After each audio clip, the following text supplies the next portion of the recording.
ایمان کو مضبوط کرنا 67۔ میں نے کچھ عرصہ پہلے ایک خبر پڑھی تھی جس پر مختصرہ بات کرنا چاہتا تھا۔ اس نے نئی چیزوں اور تجربات کو دریافت کرنے کی اطلاع دی۔ بعض مسلمانوں نے ایسی ذہنیت اختیار کی ہے جس کے تحت وہ ہمیشہ اسلام کے حوالے سے مختلف چیزوں اور تعلیمات کو دریافت کرنے کی کوشش کرتے رہتے۔ وہ جان بوجھ کر لیکچرز اور علم کی تلاش کرتے ہیں جو قیاس کیا جاتا ہے کہ وہ پہلے سے تجربہ کر چکے ہیں اور اس سے مختلف ہیں۔ اگرچہ یہ کوئی بری صفت نہیں ہے بلکہ یہ ایک ایسا رویہ ہے جو گمراہی کا باعث بن سکتا ہے۔ یہ اس وقت ہو سکتا ہے جب کوئی شخص اس علم پر عمل کرنے میں ناکام رہتا ہے جو اس نے پہلے ہی سنا اور مطالعہ کیا ہے، پھر بھی نئی اسلامی معلومات اور علم کا تجربہ کرنے کی کوشش کرتا ہے۔ سیدھے الفاظ میں، اگر کوئی مسلمان ان چیزوں کو سمجھنے اور اس پر عمل کرنے میں ناکام رہا ہے جو وہ پہلے سے جانتے ہیں، تو نئی چیزیں سیکھنے سے انہیں کیا فائدہ ہو سکتا ہے؟ اس پر عمل کرنا جو کسی نے پہلے ہی سنا اور مطالعہ کیا ہے۔ یہی وجہ ہے کہ قرآن پاک اور نبی کریم صلی اللہ علیہ وسلم کی احادیث اکثر معلومات کے اہم ٹکڑوں کو دہراتی ہے۔ مثال کے طور پر، اللہ تعالیٰ کو مسلمانوں کو صرف ایک بار نماز قائم کرنے کا حکم دینے کی ضرورت تھی، لیکن اس نے قرآن پاک میں کئی بار ایسا کیا ہے۔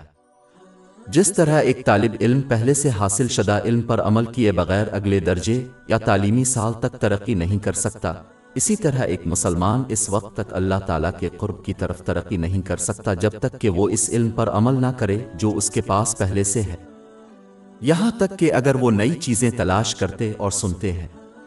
بعض احمقانہ طور پر ایمان کے بنیادی اصولوں جیسے جھوٹ اور غیبت سے پرہیز کیے بغیر تقوی کے اعلیٰ درجات سے مربوط علم حاصل کرتے ہیں۔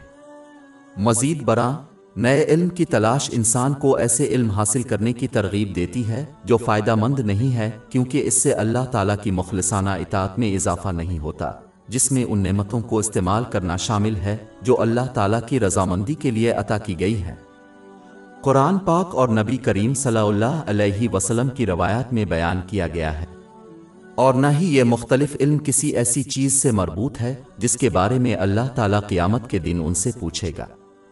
یہی وجہ ہے کہ مسلمانوں کے لیے یہ ضروری ہے کہ وہ قرآن پاک میں پائے جانے والے علم کو حاصل کرنے اور اس پر عمل کرنے پر توجہ دیں، کیونکہ اس سے اللہ تعالیٰ کی اطاعت میں اضافہ ہوگا، اور یہ علم ان چیزوں سے مربوط ہے جن کے بارے میں قیامت کے دن سوال کیا جائے گا، جیسے لوگوں کے حقوق کی ادائیگی۔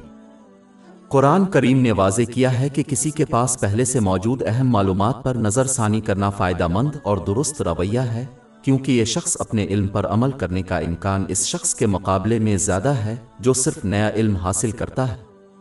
در حقیقت یہ رویہ اہل ایمان کو فائدہ پہنچاتا ہے۔ اس لیے اگر کسی کو ان چیزوں کے بارے میں یاد دلانے سے کوئی فائدہ حاصل نہیں ہوتا جو وہ پہلے سے جانتے ہیں، تو اسے اپنے ایمان کا ازسر نو جائزہ لینا چاہیے۔ باب 51 ذریات، آیت 55۔ اور نصیحت کرو، کیونکہ نصیحت مومنوں کو فائدہ دیتی ہے۔